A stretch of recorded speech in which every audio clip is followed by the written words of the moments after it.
Welcome everyone, and good evening. We are so delighted to see all of you here with us this evening, and also all of the folks who are joining us on the live stream and via Zoom online. The last count was we had over 250 people registered, so we'll expect a few more people here in person and lots online. So again, thank you for being here for this really important event.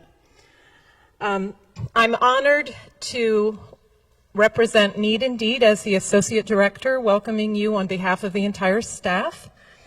And this is our second year holding an Educational Equity Forum. Our theme this year is Philly Schools as Humane Spaces. So I thought I would say a little bit about why we chose this theme to give you the context. So in November, we asked members of our community to share what aspect of educational equity deserved our attention in 2025. Many of you wanted to learn more about how to advocate for the well-being of students in Philly schools. Some of the topics that you suggested included providing sanctuary to immigrants and refugees, standing up against book bans, and making sure that queer students feel welcome and included. There was clearly a heightened concern for children whose rights and needs have, more often than not, been abrogated, including immigrants, refugees, Black and brown children, queer kids, and kids with disabilities. To reflect this powerful and timely emphasis, we decided on the theme, Philly Schools as Humane Spaces. In a few minutes, you'll learn more about Need Indeed, and you'll find out what some Philly students have to say about their experiences in schools. So Need Indeed is all about student voice, and you'll hear a little more about that tonight. And so we really want to ground this work tonight in what the students have to tell us about what they experience and what they want, what their hopes and dreams are. After hearing from the students, some quotes from the students, the panelists and moderator will respond to questions that you sent us in advance of this gathering. They will speak to our shared intention of ensuring that Philly schools are spaces where all of our students are treated with dignity, have a sense of belonging, experience joy and intellectual growth, learn about their own communities, are celebrated for all of who they are, and know that they are loved. I am really thrilled to introduce Noga Newberg, who is one of our outstanding, just so dedicated teachers who has been doing Need Indeed for years and really understands our process from doing it with many different grade levels. So I'm going to hand the mic over to Noga.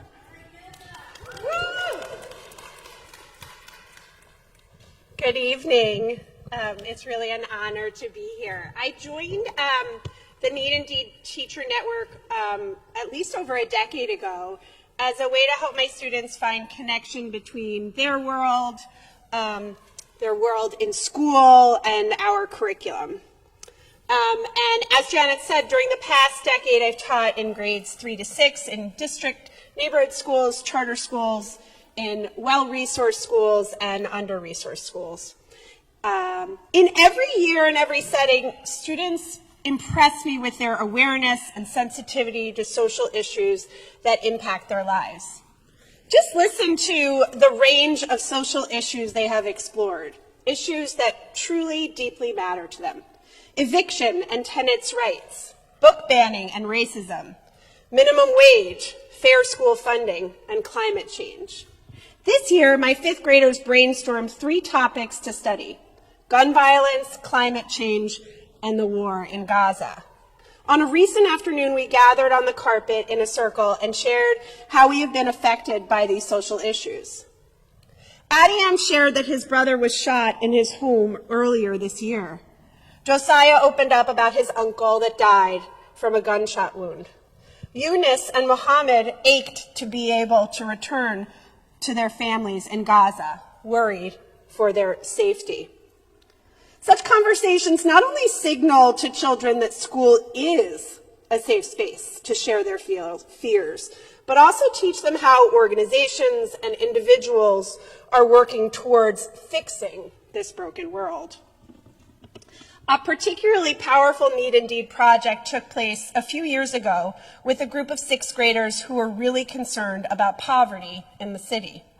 And here's how I will walk you through sort of the process that teachers and children go through. Starting from there, students exploded the issue to homelessness and hunger. Need and Deed helped me bring in the executive director of Project Home, and during that conversation, 6th graders became interested in what causes homelessness.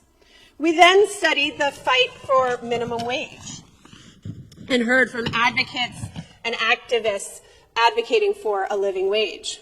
This really captivated students' attention. They learned that some people have to work 3 or 4 jobs just to pay their rent, childcare, and medical bills.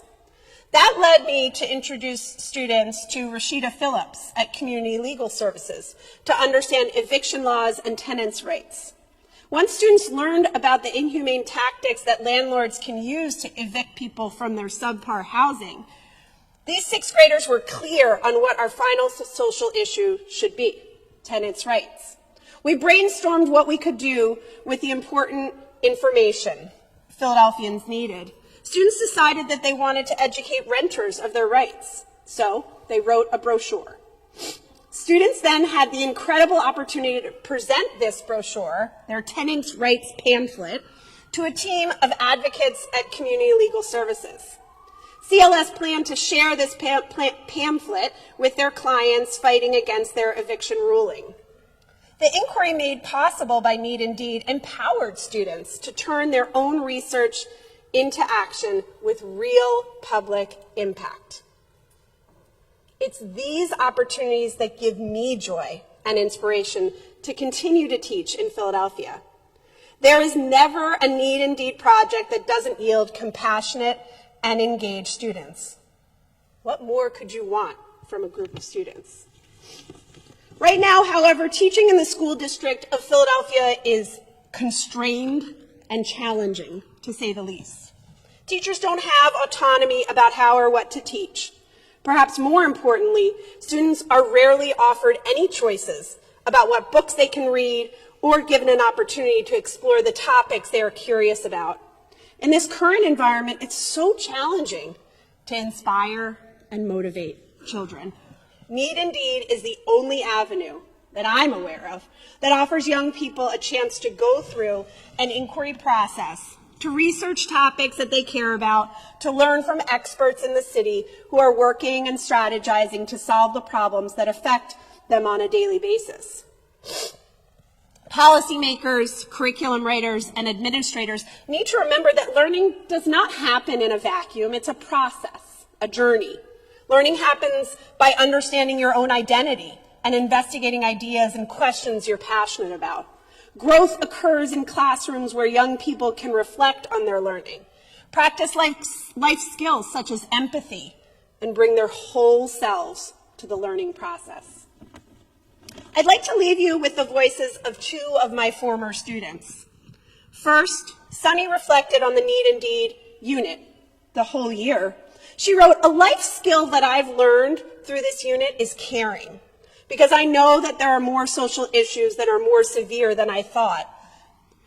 And I think I should be more thoughtful about the issues that are going around." Second, Isaiah, a 5th grader at the time, reflected on our study of book banning. She wrote, "This matters to me because some students feel like people don't understand them. This is important to me because when adults, just don't understand their lives, they might feel like they don't belong. So they purposely read books that connect to how they're feeling." I'm so grateful to Need and Deed for giving me the space as an educator to amplify student voices and show them that classroom learning can be inspiring, engaging, and meaningful.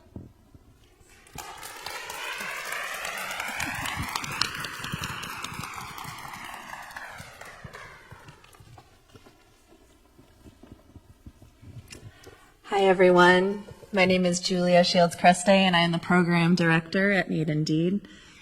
The Need Indeed Teacher Network is a beautiful and free opportunity for 3rd to 8th grade teachers in Philadelphia, traditional public and charter school classrooms to bring more humanity, sustainability, and joy to their teaching practice.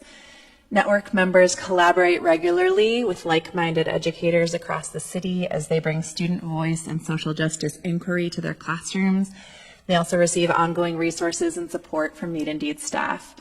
And as you heard from Noga, Need Indeed's My Voice process provides a rich framework for students to grow their empathy, investigate community issues they care most about, and plan civic action based on what they learn. We're excited to officially start accepting applications for the 2025-26 Need Indeed Teacher Network beginning today. There's a flyer in your packet with more information and a QR code to the application, so please share widely. You're also welcome to find me after this evening's event to answer any questions you might have about the Teacher Network. Thank you.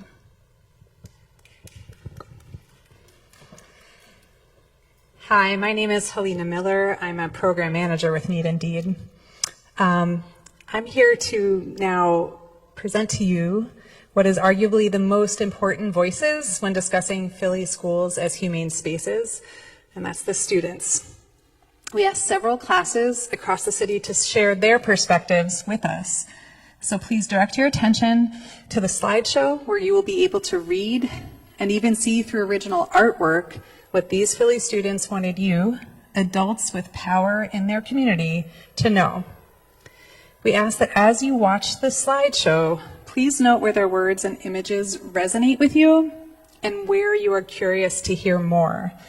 Directly following the slideshow, you will have time to discuss your thoughts with a fellow participant in the room or in a breakout room on Zoom. So first, we will hear how their schools have been humane spaces where they can feel safe, welcomed, and joyful.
So that's just the first part of the student voice piece. You will hear more. I hope you found these contributions helpful and that they can serve as a type of foundation for the rest of our conversations this evening. We're now going to see the remainder of what they shared with us. The following words and images describe the way students wish their schools could change to be more humane and joyful spaces. And it ends with them sharing anything else they wanted tonight's audience to hear. Once again, we're asking you to please take note of where their voices and art resonate with you and what questions they evoke for you. Enjoy.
So thank you all so much for engaging with one another, for engaging with the students that we work with every day at Need Indeed. So you've been hearing tell about this Need Indeed, so let me talk about it a little bit more.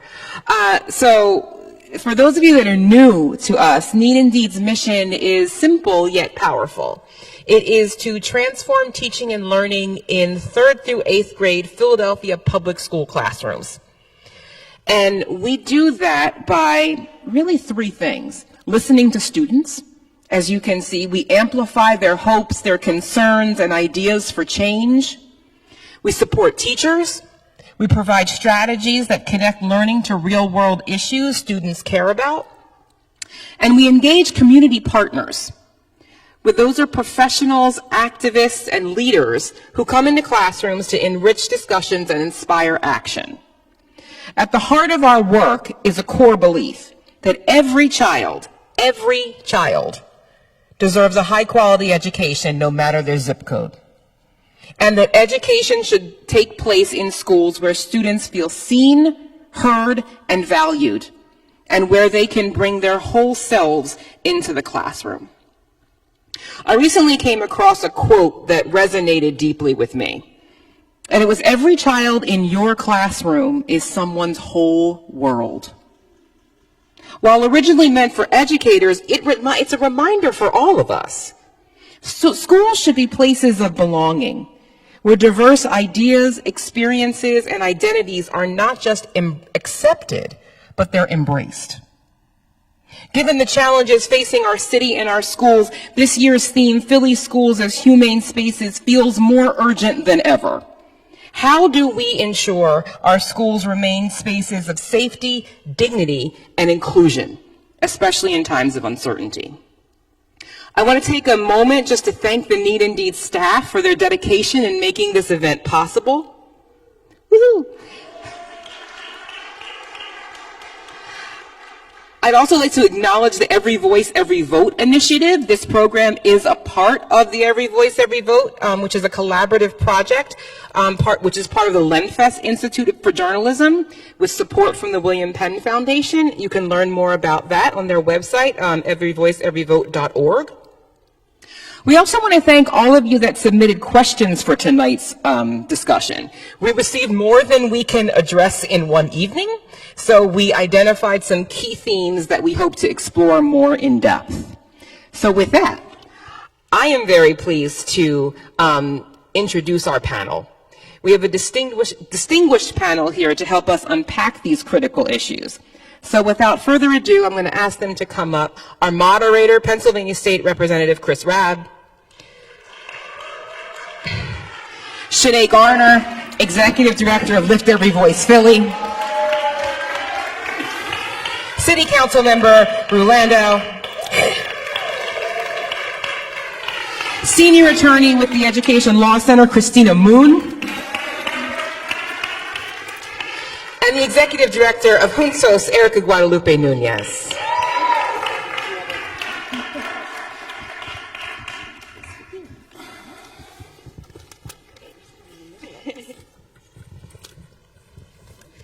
Hey, folks. Oh.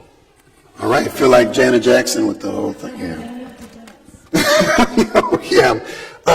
I'm Rep. Rabb, and I'm pleased to be a moderator for a couple reasons. One is I don't have the domain expertise of the panelists here, so I get to look intelligent just because I'm around aggressively fabulous people who know this stuff on a much deeper level than I do. But I appreciate being asked to moderate this.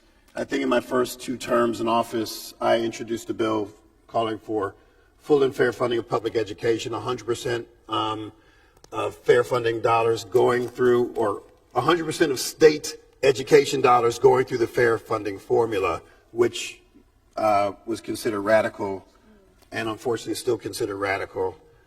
So it's great to be in community with you all tonight. I'm normally more animated. I'm getting over a surgery a couple days ago, and so if I just faint, you'll know why.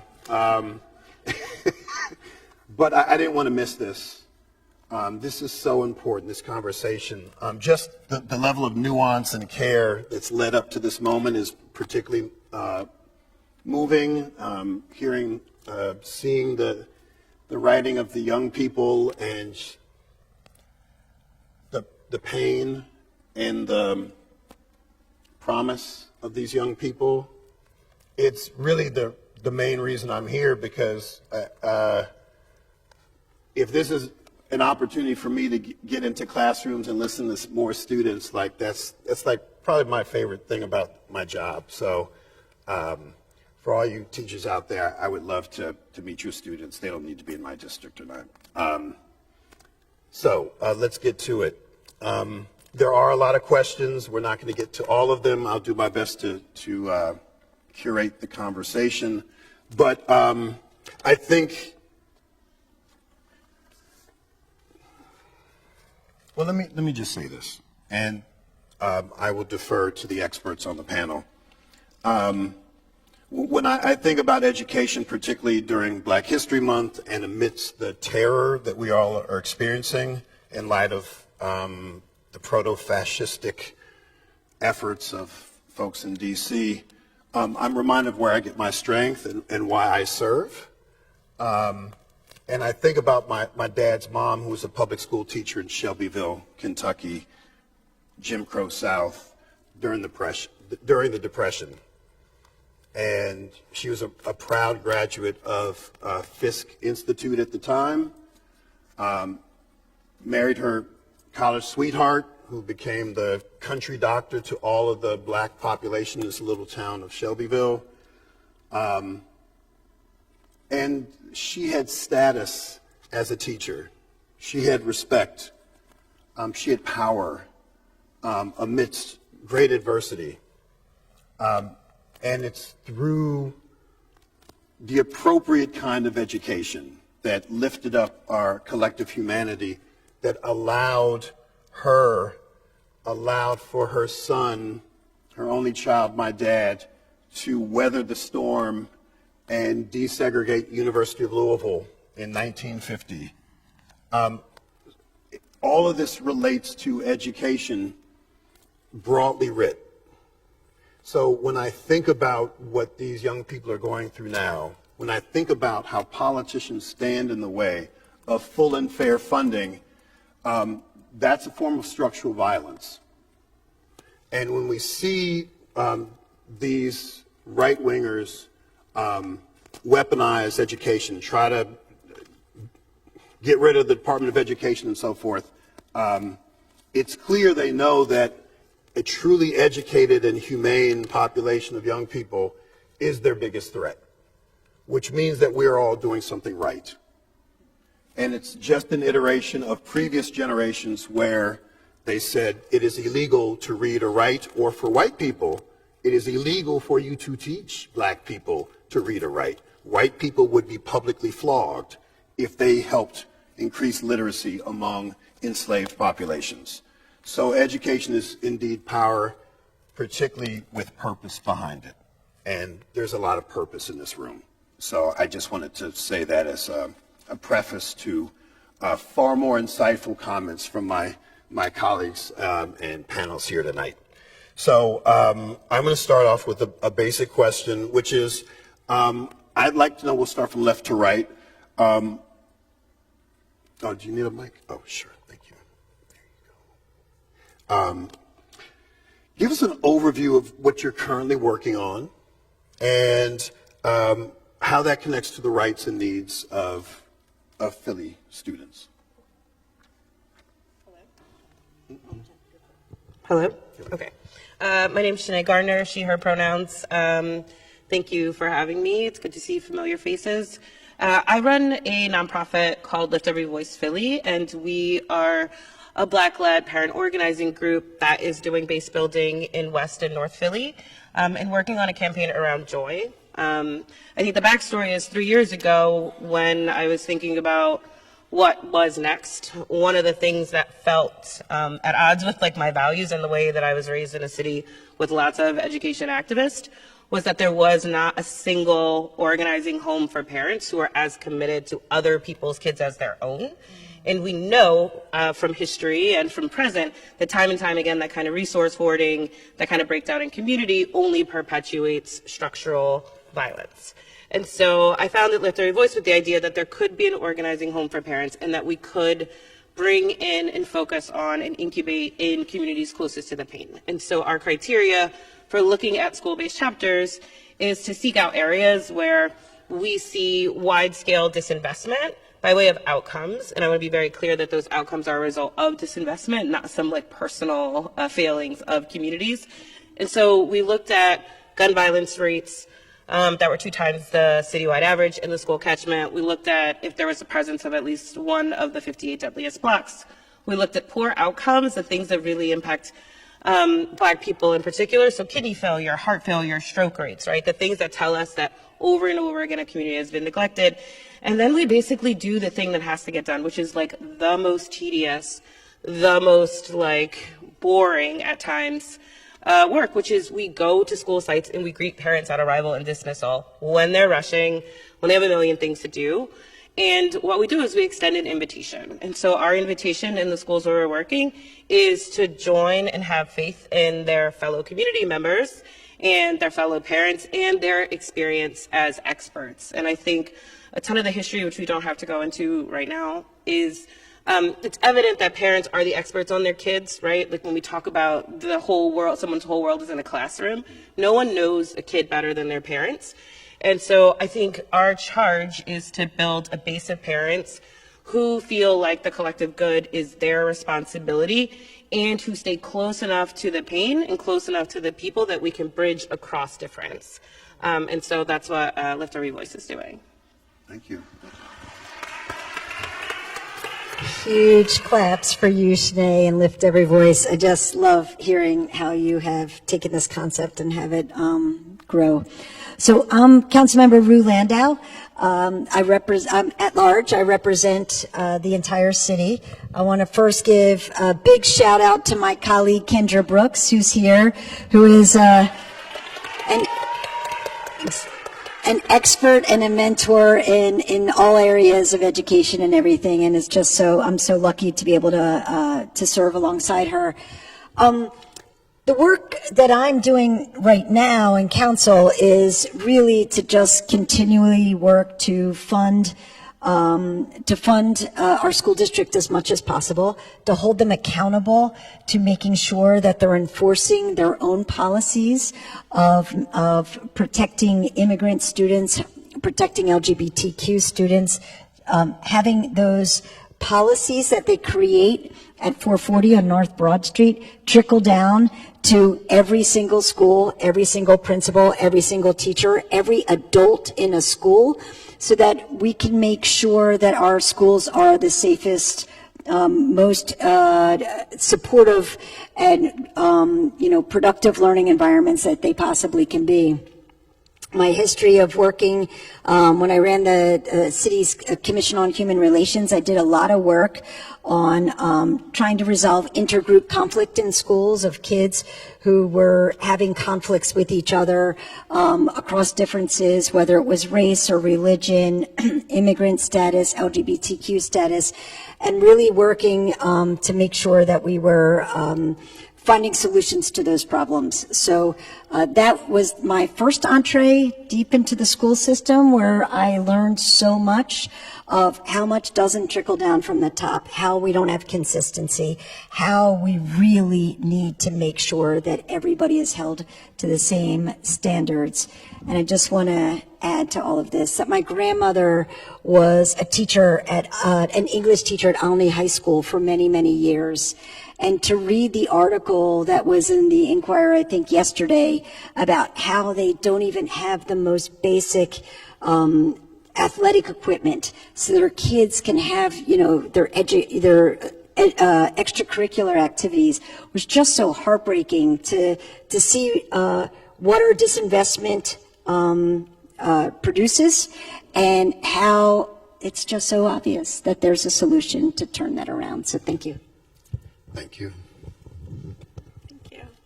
Hi everyone, I'm Erika Guadalupe. I'm director of Juntos. Juntos is a community-led immigrant rights organization based in South Philly. We fight for the rights of immigrants regardless of their background, lots of different factors there, but particularly one thing that has always been a driving mission at Juntos is access to quality education. And over the years, historically, that has looked like fighting against school closures, pushing back against criminalization in schools, and looking at language access, whether it is for parents coming to a school or students who are themselves learning a brand new language. And just to share really quickly, I think the core of our work now and how it responds to Philly students is through our campaign called Sanctuary Schools. Sanctuary Schools is a campaign that we launched in 2021 on the 1-year anniversary of when a pregnant immigrant newcomer mother was detained outside of a school in South Philly by ICE agents. Juntos, we got the report of the incident, and what we learned is that there was no official protocol in the district or training on what to do if ICE came to schools. And within that, opened a lot of questions and conversations about what other supports were lacking. Fortunately, we were able to pass a resolution thanks to support of different partners, both at the city and school board level, that promised training for teachers, including a raid response protocol and a community accountability table in 2022. But unfortunately, it has never been fully implemented, and I'll talk a bit more about that. But post passing the resolution, one thing that at Juntos is we take cases. We often meet people like on the worst day of their life. And so we unfortunately met a mother whose child, a newcomer child, was threatened with deportation by a principal here in Philadelphia. This is after the Welcoming Schools resolution was implemented. The student was being bullied not only for their sexual orientation, but also for being a newcomer student. We supported the family, but it could have, uplifted a lot of different systemic issues that we see in the district. And as a result, we came to a settlement with the district where they promised to hear us out on a newcomer program proposal. We have been fighting for that newcomer program proposal this year because unfortunately newcomer students don't have the supports they need in Philly schools. But also, ever since we won the proposal, ever since we won the resolution, there's been really systemic dialbacks in what have been longstanding district supports, like an office that was in charge of enrolling and registering newcomer students, and a lack of funding for bilingual counseling assistance, and then a unfully implemented resolution, which leads not only to issues of systemic harm, like the one I just named, but in general brings to question whether our district is really preparing its entire community for what to do if ICE comes. Hey everybody, my name's Kristina Moon. I use she, her pronouns, and I'm a senior attorney at Education Law Center, Pennsylvania. And a proud parent here in the Northwest at Lingelbach Elementary. So Education Law Center is a statewide nonprofit legal services organization working to ensure that all students in Pennsylvania have access to a quality public education. We work on, with my colleagues, we work on all public education issues, from special ed to discipline to discrimination, and public funding, including a landmark case that we won 2 years ago now with our colleagues, our partners at Public Interest Law Center, where we brought the state to court and won a decision declaring the funding system unconstitutional. And with all of, thank you, with all of your support, we continue to hold the state accountable to making constitutionally funded schools a reality for all of our students. My work is also focused on the last couple of years in our Inclusive Schools and Honest Education team, where I provide support across the state to parents who are outraged at extremist school board policies proposed to exclude trans students from equitable participation in schools, to propose book bans that target LGBTQ characters and authors for removal from schools, and racial and national origin discrimination. And I also focus more locally supporting immigrant students and English learners, and have the great pleasure of supporting Juntos' work in advocating for more newcomer programs and quality programs in the school district of Philadelphia, for one. So I'm really happy to be here and look forward to engaging more. Keep the mic. I want to ask you all the same question.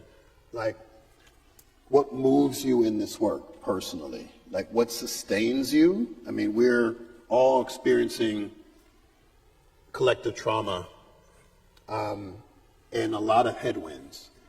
I know how hard you and your team worked on this major court decision, a very conservative court, no less, which makes the win even more impressive. Like, what sustains you? What inspires you in this work? How do you show up in this space? Yeah, I think it's the promise of all that our schools can be and need to be for all of our students, knowing from my own experience and what was reflected in the comments from students that we saw today, which is that if school is a place of connection, students can feel safe, and then they're able to learn and able to build the skills that we all need to be successful in a diverse, dynamic, changing world. And so fighting for that is the goal, is the mission. And I think particularly in the last 3 weeks, where we've been inundated with requests and urgent calls for information and explainers about what is happening, I remind myself that many of those are from people who are asking, how can I help? Because we are a community here in Philly and across the state of people who care about not just our own children, but other people's children, and want to ensure that everybody has access to a safe and affirming school. So knowing that all the requests are from people who want to help, from teachers who care to make their school affirming and safe, and parents who want to know how to show up and what to ask of their schools is really motivating. Yeah, I think for me, what moves me is sort of the goal to be the person that I needed when I was younger. I came to the U.S. when I was 10. I grew up undocumented. I have the first-hand experience of knowing what it is like to be an immigrant newcomer child in school with immigrant parents that don't speak English, And I think particularly for me, like how I became an organizer is actually through my fighting to have access to higher education as someone without status. So I grew up as an organizer through the Dreamer movement, which is so long ago now. And I think, so that sort of gives you context on who I am as a person. I think additional background is before I started working at Juntos, while I was still a member, I was an art teacher in Philly public schools. So I saw firsthand often actually how it worked, and how often, sometimes I would meet a student and I would see a student and it was like, I know this is the only time this week someone has talked to you in a language that you understand, And the other piece is through my time at Juntos. I've been a member of Juntos for the last 12 years. I think a lot of this notice, a lot of times a big impetus for why people migrate is thinking that schools will be better, quality education for their students, right, for their children. What I see more than anything, and it happened with my own parents, is sort of the dissonance when they arrive and they're like, actually, this is not the schools that I was promised. These are failing infrastructure. My child isn't learning English, or they're getting bullied and no one cares, that sort of thing. And so that is something that I see on the regular at Juntos, and I think what I want to uplift is sort of the idea of schools, not only as places of learning, but also as like pillars of community. And immigrant communities often they'll have a church, they might have an organization like Juntos in their lives, but more than anything, they'll very likely have a school, and what it means when that school isn't being the pillar of community that it's supposed to be. It isn't the place where they can come to with questions or get resources or feel safe, and that's, I think, what we're all trying to make sure doesn't happen, right? Yeah. I have a clarifying question for you. Yeah. You referenced language. Oh, yeah. A language that they hadn't heard. I wasn't sure if you were referring to Spanish or art. Oh, yeah. So, right. So I want to ask you, as a proud son of an artist, how do you connect art to this work? Yeah. Great, thank you. In the situations it was Spanish. One thing that my job was really cool is I was teaching kids other things through art. So like, oh, you're having a really hard time with fractions? Let me show you how to make the color pink. And half red, half white, that makes pink. What does that mean? So that was like a language that was really fun. Like the teacher telling me like, this is the problem I'm having, and I'm like, I'll figure it out. I think for us at Juntos, we use art as a tool of resistance, a way to elevate stories, a way to honor our backgrounds. I think youth really respond to it often because they don't see themselves represented in school. So we're planning for an event next week, and we're talking about having a piñata that looks like that's an ice van, and sort of like what it means to use our tool in that way, to uplift our narrative in a way that empowers us and also humanizes us. I'm so glad I asked that question. Thank you. So am I. So I think your question originally was what motivates us and continues to make us push forward. And I think the answer to that really is that inaction is not an option. It just isn't. And there are so many people who are feeling overwhelmed and scared and deflated right now. But what we need to do is just push against that and then come together in rooms like this where we know with so many like-minded people and join all of our forces into that great big blob that we know that we are, so we can like go after the big monster. My particular focus in the schools, again, coming back to my times at the Human Relations Commission of all the horror stories that I've heard through then until now. Added to that is I'm the first openly LGBTQ councilperson, and the bullying, the anti-trans bullying, the transphobia, the homophobia can be so bad in the schools. And it is kind of the last hate and bias that is almost normalized by the schools. It is the one time when all of the teachers turn away, they don't jump to help. There might be one person in the school that you can go to, but it really has been something that I keep talking about leadership from the top down that hasn't really been told to everybody in the schools. This is unacceptable. No, we're not going to have this. And here's our emergency response in this school. And this is what we do, because this is called bullying. This is called harassment. We have a policy 252 to take care of this. But they don't do that. And so those stories are so painful. And the kids are either feeling self-hate. They're in the closet. They have two different lives, one in school, one out of school. They're getting physically harmed. I was just with some new community college students the other day, so I think they were about, freshmen, they were young, and they had really just made it from North Philly down to this art space where we were having this queer event. They were so proud of themselves. They took the bus there, and I was like, hey guys, let's take a picture. And one of them said, I can't get in a picture. I'm not out to my parents yet. I can't do that. And it just reminds you over and over again that this kid's 19.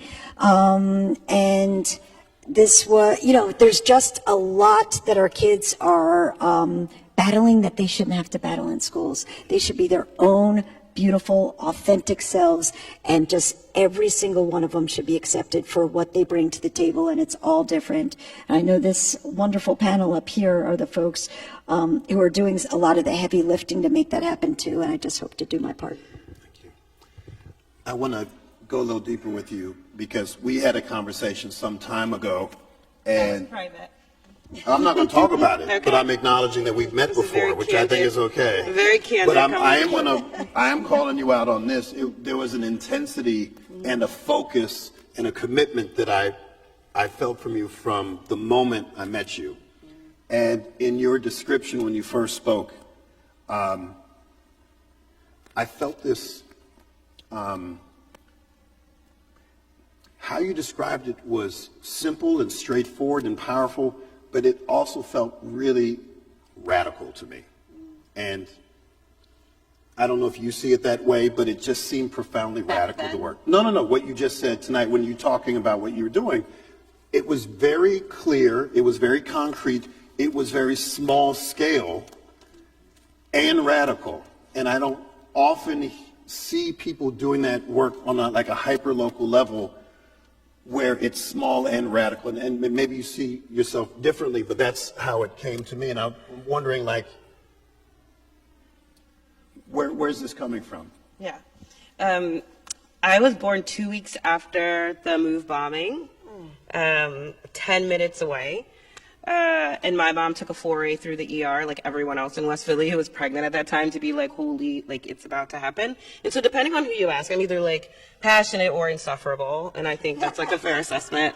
But I think, look, I'm fifth generation West Philly, and schools are the first place where I ever felt injustice. I went to a grade school at 59th and Race. That was the same school my mother went to, same school her mother went to.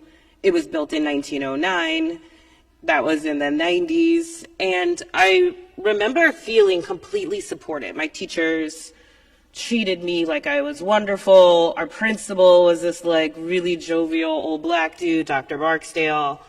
I remember feeling like my mom was always in the basement, like to my like jealousy, like doing other kids' hair, like getting them pulled out, doing their hair, or getting folks changed if they wet themselves, that kind of thing. And so that felt really like a sanctuary for me. It was where all the neighborhood kids went. And it wasn't until like 4th grade when I got shipped off to Masterman that I learned what racism was for the first time. And not in the like very obvious like blacks are here. There was tokens of us. At that time, there were 2 of us, me and Kadar Guyton, were the 2 Barry kids who were allowed to go to Masterman. And I just remember walking in that building and seeing lockers for the first time, and a gymnasium for the first time, and a cafeteria for the first time, and my own set of textbooks that could come home for the first time. And I remember like this like very visceral feeling of like, I'm one of 9 kids, same house situation.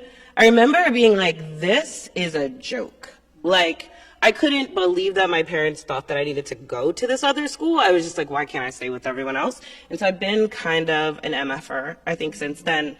But it's been this thing where, you know, I think that like, I just don't buy into the belief that there have to be winners and losers. And I've seen the ways that schools and public systems can wreak havoc on communities, including my own family. And I know that I had a ton of privileges, just light enough to be on the mark to get tested for the gifted program in kindergarten, just quirky enough to have the teachers want me to run the errands, just good enough at a test to be able to go and have the schooling experience. And so I think by the 8th grade, I had like totally checked out of that. And I was like demanding that my parents let me go back to West Philly High, which thankfully I went back to West Philly High via Overbrook after I failed out of there, imagine. But I remember viscerally just being like, it doesn't have to be this way. And so I think it comes from a place of like both pain and obligation and like a belief that like it doesn't have to work this way. I've been invested in really significant ways by very difficult bosses. I spent 7 years with Helen Gim. I spent 5 years with Donna Cooper. And I've learned more than some people learn in their whole life. And I think that with that comes a really intense responsibility and a requirement to be rigorous and to be clear and to be relentless or brilliant, however you want to put it. Thank you. That's what I was hoping for. Oh, cool. I'm going to stick with you for, was there any, was there anything you saw on the screen that resonated with you on any level? I mean, there was a lot of good stuff. That was really well done. Yeah, I agree, actually. Like, I found it moving, and I hear these things all the time. And it's for a couple reasons. Sometimes, and Ta-Nehisi Coates talks a lot about this, sometimes, even with our best intentions, we are not clear and focused with our language. We are just not. And so I think that hearing the kids directly and not sanitized through some, like, adult language, I think is one thing. To see their ages, I think, was profound. Last year, I believe, obviously strongly, that, like, people know what they need, and if you listen to them, you can give them what they need. And so I just have never believed things should be top down in the corny way, but I also think that like the people who have the most to gain have the motivation and the expertise to accelerate that change. And so last year at this time, we were wrapping up a nurse campaign where we had tons of moms getting DHS notices for not having nurses in schools, keeping their kids home safe. Instead, the onus was coming back to them. Like, we had finally got this big change, and it was like, what do we do next? Like, that felt really reactive, right, based on, like, a real big history of trauma around, like, a baby dying during the height of the budget cuts when the neolibs descended on us and took everything, but that's a different story. Or maybe it's actually the same story. But I remember when we had 600 conversations with parents in West and North Philly, and we could not coalesce around one issue. And what we found was that there were some deeply dehumanizing things happening in schools, like restrictions on bathroom usage. From 12 to 5, you cannot use the bathroom. Or 12 to 3, you cannot use the bathroom. Parents sending their kids to school in depends. Kids having lunch at 10 o'clock and having no more lunch until the end of the day, right?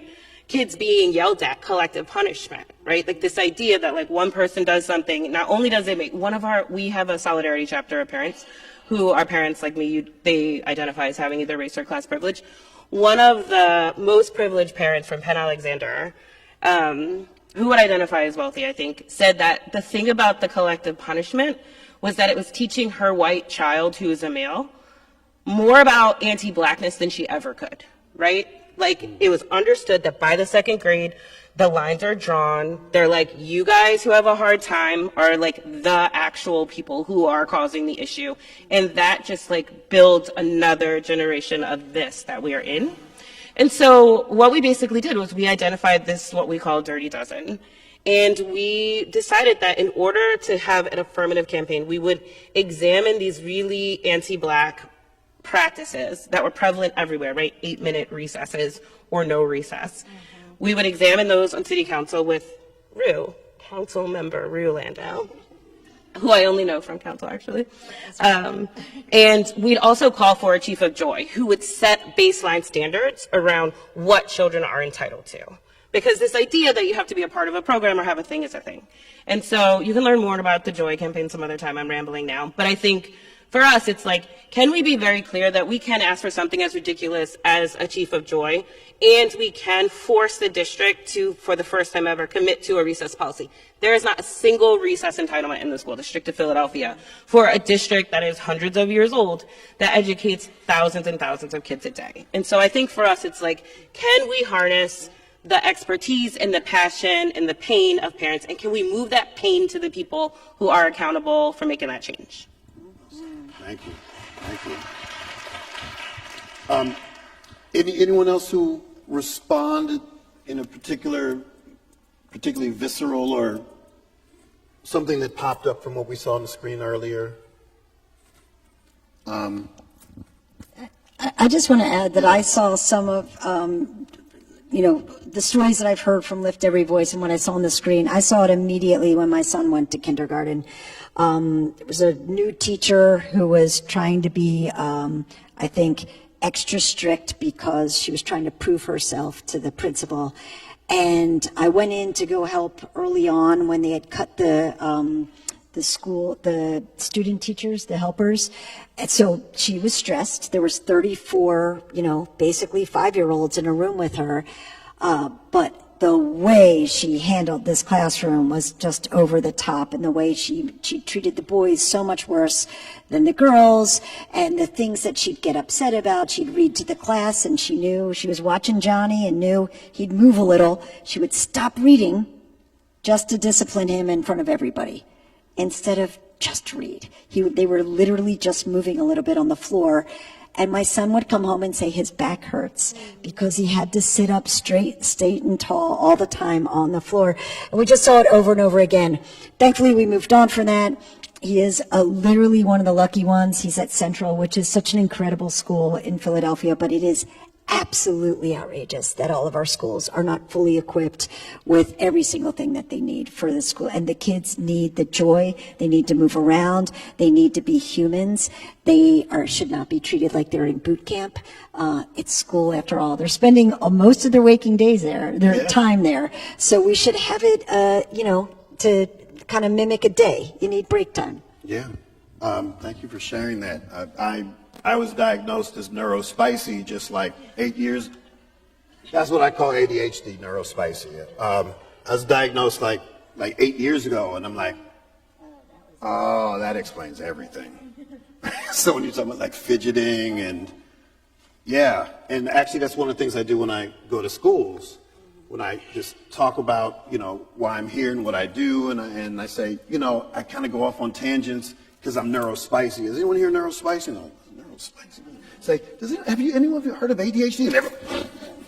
It's like, oh yeah, I got that too. It's a superpower. Anyway, thank you for sharing. Do any of you have any kind of something that you saw or made you feel any kind of way?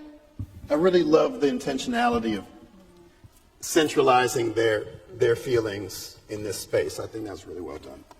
Yeah. I think there were so many that I spoke. I think I really loved that they were drawing too as part of it. Obviously, now that you know a little bit about me, but I think one that really struck out was sort of like the worries about home. you know, and sort of, I mean, for that child, like wondering what those worries might be. And I think sometimes schools are managed in a way that it's like the expectation that children should be able to leave those worries at home, right? Or that like what happens at school is separate from what's happening at home, and like that there isn't space for both, you know? And I think I find that really difficult, and I find it even more difficult now. I mean, I reading that one child's thing, I was sort of thinking like, what could their worries be? But then in general, I think about the base that I work with, and a lot of them are worried about their parents getting detained. A lot of them worried about their parents not being home when they get home from school, you know, or who would take care of them if a loved one is deported, you know, or also how other people look at them for not speaking a language the right way, etc. And sort of this idea that, just how schools should be developed more as places where students can feel emotionally safe, right, in all aspects, right? And that doesn't just happen, you know. It's just not, like, you can have a great teacher, you know, but you're not going to have that great teacher forever, you know.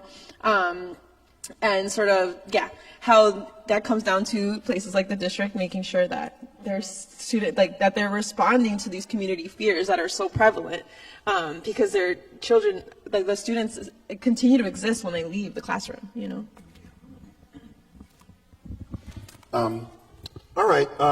I think I want to pivot to some of the questions that were raised by folks online and elsewhere.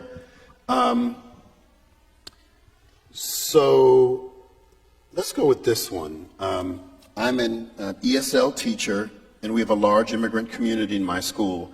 However, my school hasn't provided any information or guidance to teachers or families because the school district has not told them to do so explicitly. Is there anything you can recommend to help me advocate for giving families good information?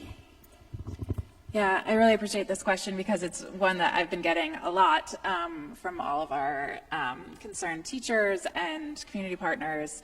And I think it's unfortunately reflective of a variety of instances or contexts where this comes up in the school district. With such a bureaucratic, like big district-wide system.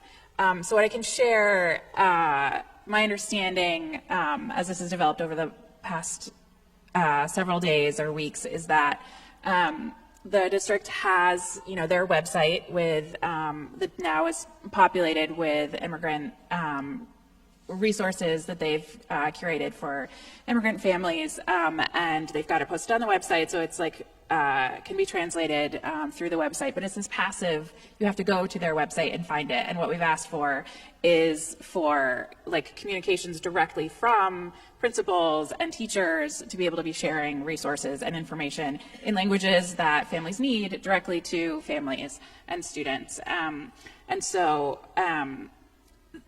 teachers should feel comfortable sharing any of the information that is on the district's website more directly to students, because the district has identified this as information to be shared. That includes like the red cards about how to, your rights when engaging with ICE, and a list of community resource organizations, and the protocol from the district. But we continue to advocate for that information to be shared in more accessible ways directly to families from the district leaders that need to be affirming students' and families' rights as the folks that are responsible for their kids in our schools, right? Like, it doesn't mean anything if me at Education Law Center says, this is what the district says they'll do. Folks need to hear from their own principal, this is what we are going to do if we are approached. This is how I will handle it. And I recognize your rights under the law, and therefore we're only going to, you know, accept valid judicial warrants, and we contact families and we give opportunities for folks to review and, you know, withdraw their consent to directory information, like all of this opportunity to actually protect your rights further. Thank you. Real quick, you mentioned red cards, and I don't know if everyone knows what red cards are. I actually tried to do that through my office, and our lawyers said, basically, you can't do that, but I don't want to listen to them because this is form of constituent services. We all have neighbors who are in need, and I want to make sure I get information, and I was going to brand the red card so people know it's coming from me as a trusted source, and they're like, you can't do that. So if you want to bring red cards to my office and we can distribute them or whatever, I'm happy to do it, but please tell a little more background about red cards. Sure. It's the phrase red card with, know your rights with ICE engagement should, on an internet search, should bring you to this website that there are little red cards that have both in English and Spanish your rights to say to an ICE officer when you're approached, I'm not going to speak to you, I'm, not offering information. So that is one of the resources that's listed. And I don't know, Erika, do you want to share more about what you're suggesting for folks? Sure. Yeah, I think in response to this question, just like Kristina, like we're hearing it all over. And we were hearing it years ago after we won the resolution, and it has been like a continued advocacy point for us at Juntos. Like, hey, 50% of teachers that we've surveyed have said they haven't been trained on the Welcoming Schools Raid Protocol, right, or the Welcoming Schools Resolution. You haven't implemented the raid response protocol that was promised in the resolution. There's no community table, right? So it's just like it speaks to sort of just like how the district itself, like they need to be pushed, right? Like they don't actually move on their own unless advocates are pushing them. And I think right now, like an advocacy night would suggest for teachers, right? I think it's like anyone who's interested in this is like, it's our responsibility to push them, right? I think like they need to be pushed, and it's all on us to do it, right? Obviously as Juntos, they're hearing us say this all the time. They've been hearing us say the last 4 years. And if teachers are joining us on this call, that's really helpful. I think specifically some advocacy stuff that I would recommend is there's a school board hearing next week. So signing up to testify and naming that. Juntos has a committee of educators called Sanctuary Defenders that folks can join. And also we have a complaint tracker that folks can name if there's anything that's going on around the resolution. Like recently someone reported to us like, oh, my principal said ICE could come into the school if they wanted to. And I was like, that is not correct. Please tell me where and where you're working and what school that is so I can get this to the district, So yeah. Thank you. Councilmember, you mentioned policy 252. There was a question. It says, tell us about the district's policy 252. Do you anticipate any changes to this policy given the current landscape, and what can we do to ensure that that policy remains in place? So when the orange person won the election, I introduced a resolution to hold a hearing on the city's commitment and preparedness to get ready for the next presidency. Unfortunately, because we were dealing with a big, huge arena in Center City. What? Is that new? We were, no, in fact, it's not going to be in Center City at all.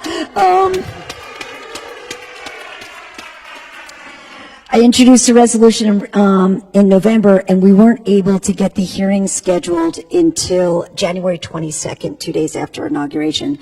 I was not happy about that at all, except it actually proved to be a bit of a blessing because we got to see what would unfold so quickly in the first 48 hours. When I had my hearing, I asked the school district to come, and they did, and they did what they do, right? They talked all about their policies. They talked about implementation. They say they implement it, that they have trickled this all down.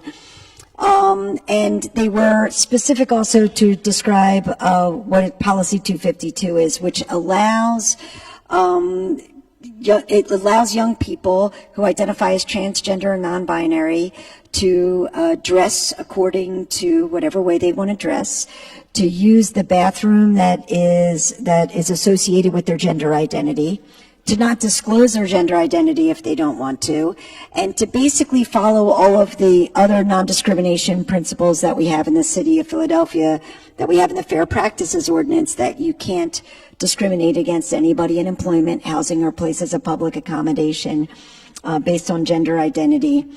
And so they say that they implement this. I know for absolute certainty that does not trickle down or is not enforced in every single school. But I do not think this is going away anytime soon. Like what we heard at the hearing was a commitment, and a strong commitment, and a louder commitment from the superintendent's office than we've heard from other areas of how strongly they will stand behind their policies and their and what they have on the books. So I do not think the school district is allowed to set their own policies. And while I will punt this over to my education law expert over here, there would have to be an awful lot undone before it actually came down to any possibility that Philadelphia would have to, in any way, I believe, turn back on their policies. Yeah, thanks. I think it's worth noting that Policy 252 was advocated for, written, and really brought to existence by student advocates. Exactly. Trans student advocates, yeah, they're 2015 or 2016. So it's a great example of student advocacy, students identifying what they need and making it happen.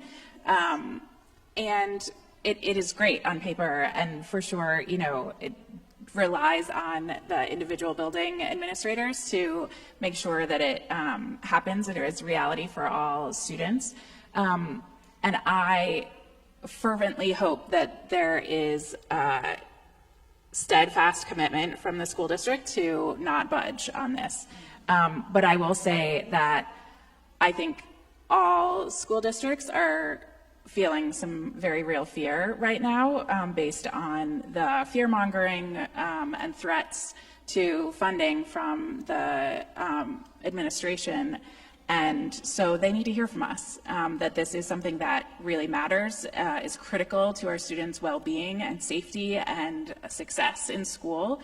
And they need to hear from, you know, parents and concerned community members and students throughout the district that we're not going to allow an inch of movement from the Policy 252's commitment to queer and trans kids in the school district of Philadelphia. Right.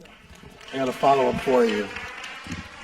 So we're all seeing a lot of these institutions bend the knee for fear of retribution from the orange guy and his cronies, right? And it's, oh, if we don't change the language on the website, if we don't get rid of this Office of Diversity, if we don't do this, then we're going to be cut off. Well, in the education space, he's already said, well, we're going to kill the Department of Education anyway, which provides federal funding to, you know, public school systems. So is there actually a threat, like a credible threat, if, you know, he's trying to destroy an entire agency that helps education communities? Could that actually be a good thing? Because if this is one of the rare spaces where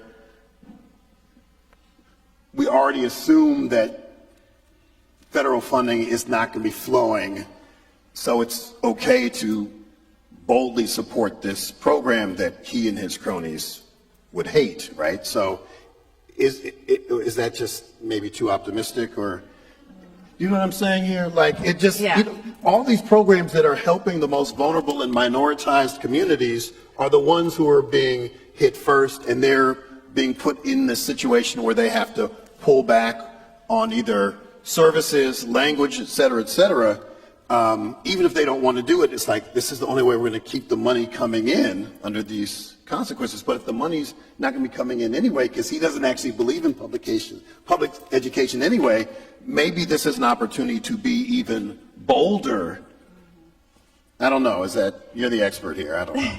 No, I hear you. And what I would differ on is, like, we cannot give him more power than he has. Yes. And that's exactly what is at issue here, what's happening, right? These are executive orders, which are not laws. They're statement of intent about what the administration wants to do. And, you know, it can include direction to the federal agencies to do something. But we need to wait and see what those federal agencies are actually proposing to do through a formal notice and comment period of regulations that can be, you know, actually revisions or regulations to a statute. But the funding is through statute, which is passed by Congress. He does not have all the power that he is claiming here.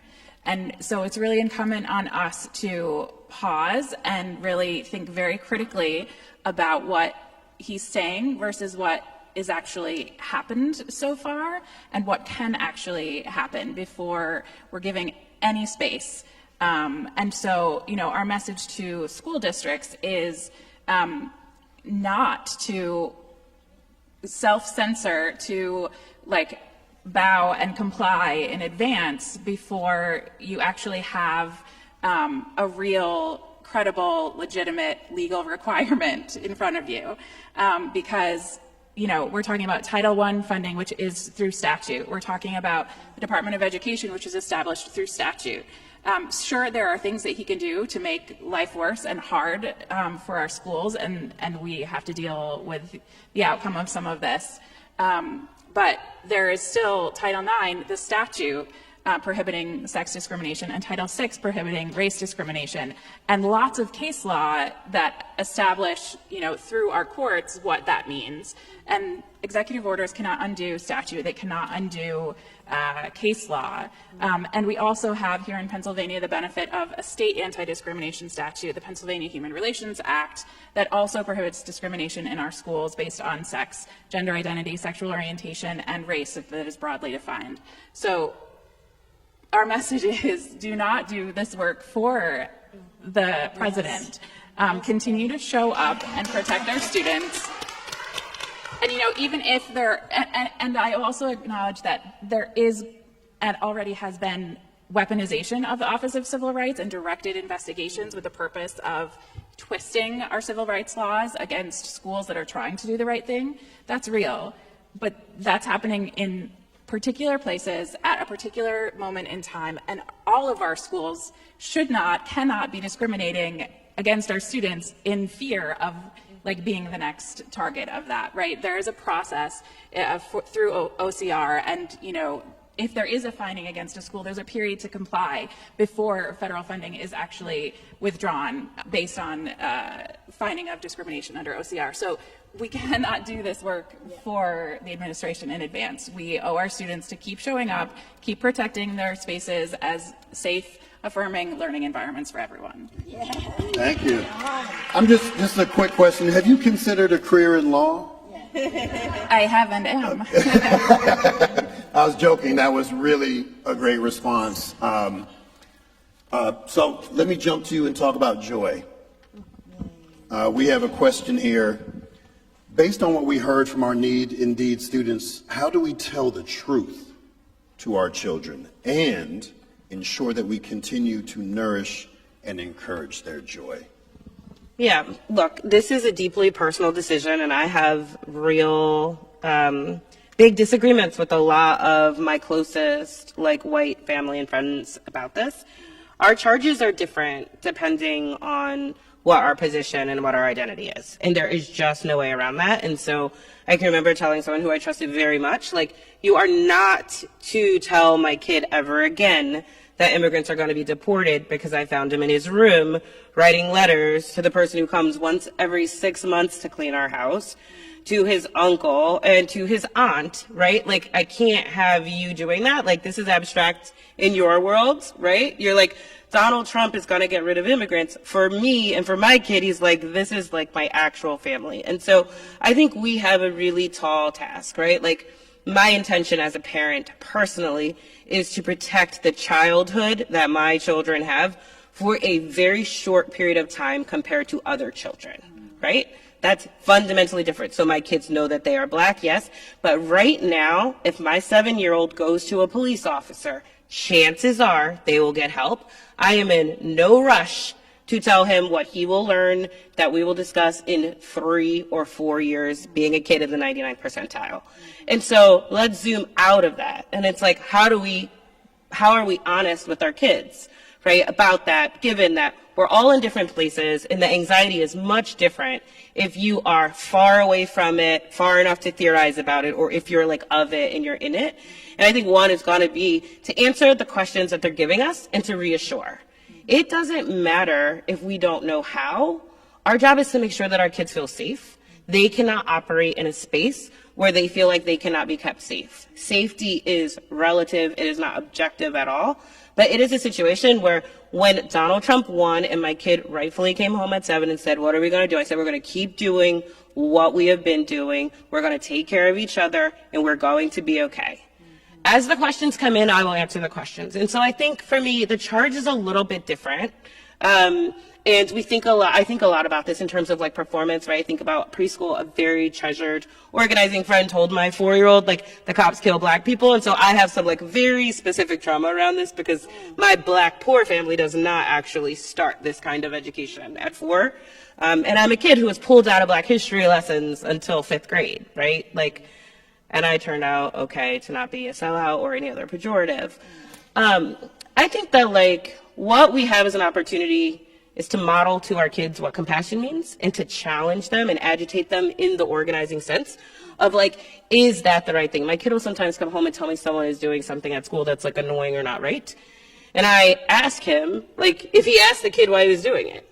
Or like, have you thought that everyone didn't like wake up with a lunchbox full of food, right? He comes home, he's like, I don't eat the school lunch. I'm like, and let's be really clear about why you're not saying that out loud. Right? Like, I ate the school lunch. There are kids who need the school lunch. And so I think for the joy part of this is like, we get to model for them and get in response in like, there's like a reciprocal relationship between like how we model the conduct that we want to see in the kids, the leaders, the people that we want to develop, and how we get nourishment from being around young people who have not been completely like demoralized and are hopeless about the world. And so I think that's one. It's like, look at this as a mutual relationship, which is like, we can see the purity and the innocence and the hope in children, and they need to see the hope even when we're faking it in us, and they need to feel the security that either we had or we wish we had. And so I think that's part of it for me.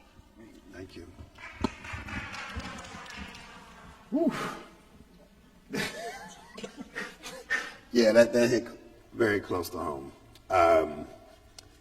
Yeah, I have 2 sons, and I was raised in Chicago, and my parents were very well connected, you know, pillars of the community, all that stuff, but they couldn't keep me as safe as they wanted to, and it was at a time when it was the Daley administration, kind of like Rizzo, and you know, they were just going after black boys and black men. And they told me at a very young age, don't run in public.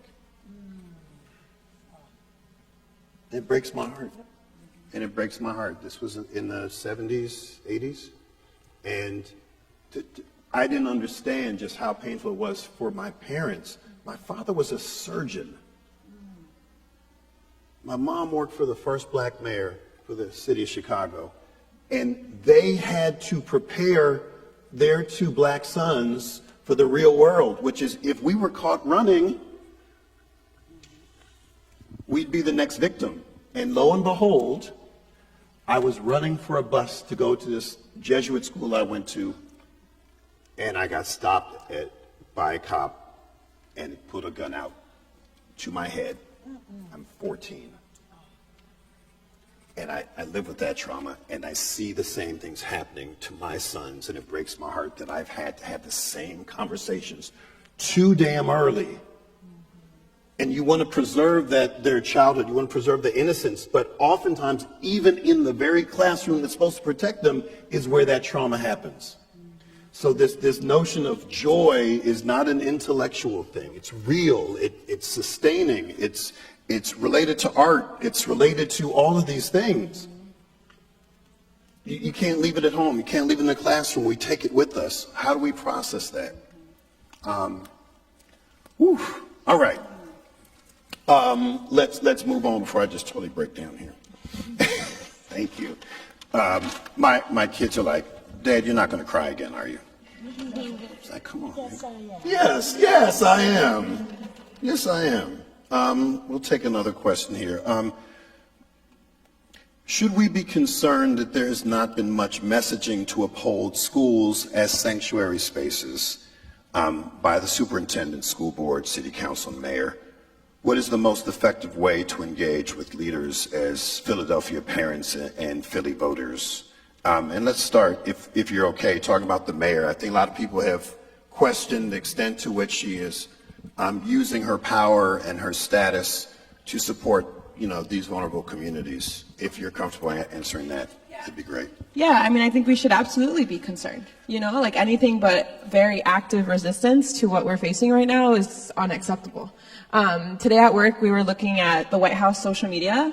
Don't ask, we just started and it was just like awful. Like it's awful stuff that they made like a Valentine's Day card that was like, come to the U.S. and we'll deport you. You know, the U.S. Embassy posted something similar. The U.S. Embassy in Mexico posted something that was like, love doesn't believe in borders, but in the U.S. we do. Like, don't even try it, you know, is what they posted. So I think, like, I name all this to sort of frame what we're up against, and also, like, Trump's, like, I mean, we saw in the first admin, and we're seeing it, we saw in his campaign trail, and now as sitting president, sort of just, like, how aggressive their administration is towards immigrant communities, right? And so I firmly believe that anything but active response to that is unacceptable. You know what I mean? It's like we're living it right now. Unless you're standing up and saying something, like you're obliging by it, you know? And I also think that there's been a historical record in Philly of what political leadership on this issue looks like. So that's why it's, to me, I think it's even more important. You know, under the Kennedy administration, that office put out a statement right away when Trump won office saying, hey, we're going to stay a sanctuary city. We're going to defend sanctuary city policies. You know, the superintendent at the time did the same thing. You know, when Trump threatened to take away federal funding from the city sued and the city won. You know what I mean? And so there's precedent for what active, resistance can look like and what power local municipalities hold, you know? And so I think like any conversation that's like, oh, well, there's not much we can do, like that's bullshit, you know? Like there's so much we can do, and yeah, we have to. So yeah. Help us distinguish between virtue signaling and meaningful and strategic advocacy. Talk us through that, because there are certain people in elective office who have a great deal of status and power and authority that can be wielded directly and indirectly. So just the mere sight of a mayor of a major city saying, I stand for everyone, and I'm not going to be bullied, which is something she has said quite a lot in all kinds of situations, that she doesn't like bullies. So there's a little irony here. Because we got the biggest bully in modern history, but not so much a response that a lot of folks are feeling is enough, to your point. Yeah. So what does meaningful advocacy look like for those of us in elective office, frankly? Yeah, and I think I'll put by saying I'm not super, like, I wouldn't call myself an expert in like elected official actions, you know? But from my perspective as like an advocacy person, so one thing I'd like to name is sort of the Trump preparedness hearings that Councilmember Landau's office held at the beginning of the year were actually very pivotal in not only providing a space for community organizations, community leaders to name sort of the issues that they were seeing and also push the city on how to be responsive. I think that was a very clear thing. There's also very clear asks that people have of the current administration. One, for example, is we are, as community organizations, are facing like every day we get a call about a rape, you know? And also a lot of times it's misinformed. Sometimes it is, though, unfortunately. So an ask that we have for the current Parker administration is, hey, your office actually can help us verify these reports, you know, and help us actually do massive Know Your Rights trainings rather than us doing it. There's also very clear like policy budget asks for this coming year. So for example, the city of Philadelphia, they have this program called PIFUP, which is a universal representation program that provides lawyers for folks who are in immigrant detention. If you're in immigrant detention, you're not promised a lawyer. Not the same way if you're, for example, in jail or in criminal proceedings. That's not provided to you free because we're not citizens. But this program provides it. And if you don't have a lawyer, generally in immigration proceedings, you are most likely going to get continue to be detained or be deported ultimately. So one of the asks we have is sort of funding for that program and continuing it. It started as a 200K budget line item under Kenny's admin, and now the ask is 1 million because there's a detention center in our state that is the largest detention center in the entire Northeast. So sort of naming that as a policy piece. I think, and I think more than anything, it's sort of listening to the organizations that are seeing on the ground what's really happening. You know, like the school district, it's sort of like, no, this resolution is enacted. The policy hasn't changed. It's working. Welcoming schools are a thing in Philadelphia. but you look at the day-to-day things that we get at Juntos, it's not true. You know, we're looking at the ways that actually Philadelphia has failed to be a sanctuary city. Even when we had the sensitive locations memo, and even when we had a mayor that actually was very like vocal or responsive around sanctuary, we were seeing courthouse arrests in Philadelphia. Late last year, you know, so those are all things that we were seeing, and so just asking our political leaders to be responsive and hear us out and take action. Yeah. Excellent. Thank you. Did you want to say? Okay. All right. How are we doing on time? I can't wear a watch, so I do want to, I will jump in just to add a little bit to what Erika said, which was perfect, that the mayor did send the city solicitor to my hearing, and the city solicitor listed the laws that we have on the books, 2 executive orders, and a variety of anti-discrimination laws that would protect people, and vowed to that they weren't going to change these laws in any way, and that they were going to enforce them. And I've seen her in a variety of places after this say that we're not violating the laws. But I do want to also add that there is, just going back on this theme, that the fear that we will get federal funds cut from us should in no way be a message of we shouldn't lead to inaction. That we our city is built on so many immigrants in immigrant families. 16% of Philadelphia families identify as foreign born, and so for whatever motivates someone.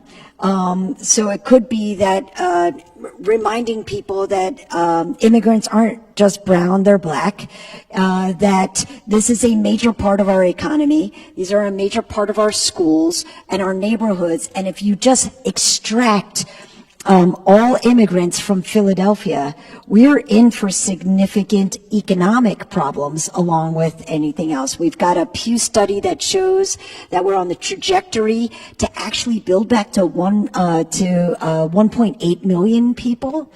We're at about 1.5 now. We haven't been at 1.8 since the 60s. So if that's the motivation, let's build back our city. The more people, the more things ways in which we can invest in our city. But I think we also have to figure out different ways to talk to different people about things. And I would also suggest that in this room we all come together and figure out ways in which we should now proactively keep reminding our leadership, including the school superintendent and otherwise, what our expectations are, right? So if you just write a letter or just send an email now that says like, hey, thanks for doing X, Y, and Z. Our expectation is that you will keep these laws on the books or these policies on the books, and that you'll keep enforcing it.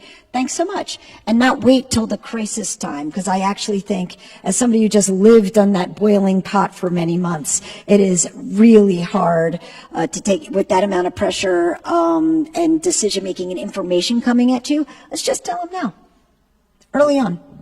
I like that. It's very concrete and straightforward, something all within our capacity to do. I'm thinking about my role as a state lawmaker, thinking about municipal level things, and it's the Oreo. I'm the what's the thing in the middle? The filling, I guess. I don't know. Like state government is the vegan cream stuff. Is it vegan? It's vegan. Oreos are vegan, everybody, if you didn't know. Okay, all right. Because it's not dairy. We don't know what that stuff is. We don't know what it is, and that's state government. We don't know what it is, but it's there. You pay for it, and when there's threats of, I don't know if I'm going to use that one again, but that's funny. But when the federal government says, we're freezing this, we're doing this, and the local government is doing this, and state government has the capacity to fund things that are being defunded elsewhere. And there's this scarcity bullshit. Like, oh, well, we don't have the money for that. And yet somehow they always find the money for aggressively random stuff. Well, it's the arena, tax cuts for the ultra wealthy. They always find the money for, the things that matter, but not to, working people. And I just want to put this out here, because Governor Shapiro just did the annual budget address, and there's always this hint of scarcity. Yep. And when I hear about joy, I think of abundance. And when I think about abundance, I think about our children. They understand abundance organically. And it's beautiful. And I think we can learn that lesson as adults from them. And we have the capacity to raise more money equitably. I know that's a word that we're not supposed to say anymore. Equitably, so that we can fund the things that perhaps the city of Philadelphia may not have the funds for presently, or what the feds are not trying to fund.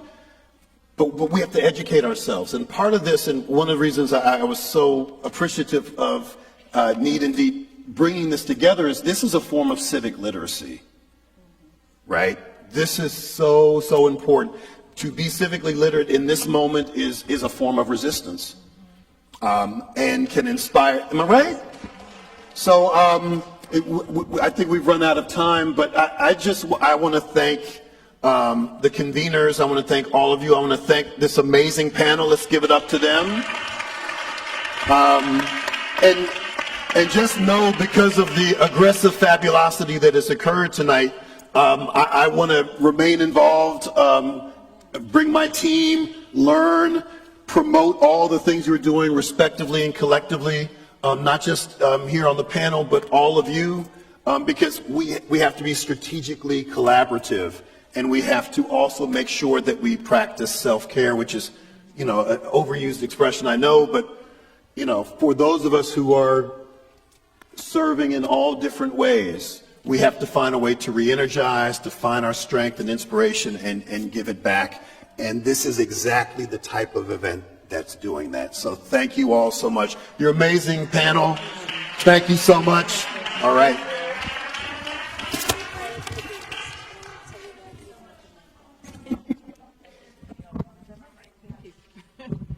So thank you from Need Indeed to the panel for all of your incredible contributions, and Rep. Rabb, really appreciate having this evening together, as you said, about strategic coalition building. It's so important.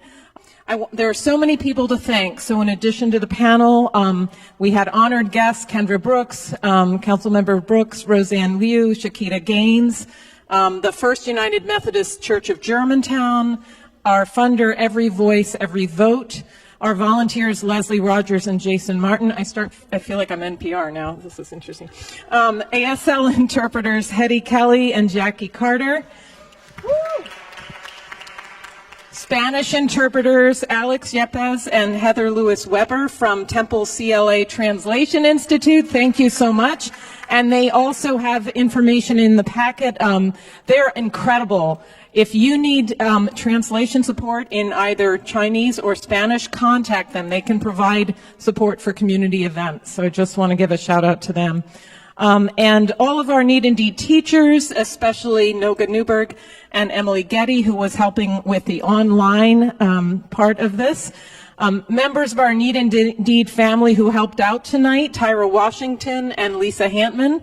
And most of all, our Need Indeed team, Kyra Atterbury, Julia Chrestay, Lisa Johns, Helena Miller, Stacey Mbemba, Sarah Barrett, Kim Fleischer, and Ellen Wirt. Thank you so much to everyone for all your amazing work to put this together. Stay in touch with us. We will send updates from the panel about any other information that you'd like us to share forward. So again, one more round of applause for our panel. Thank you so much. Thank you, and thank you for all the work you're doing.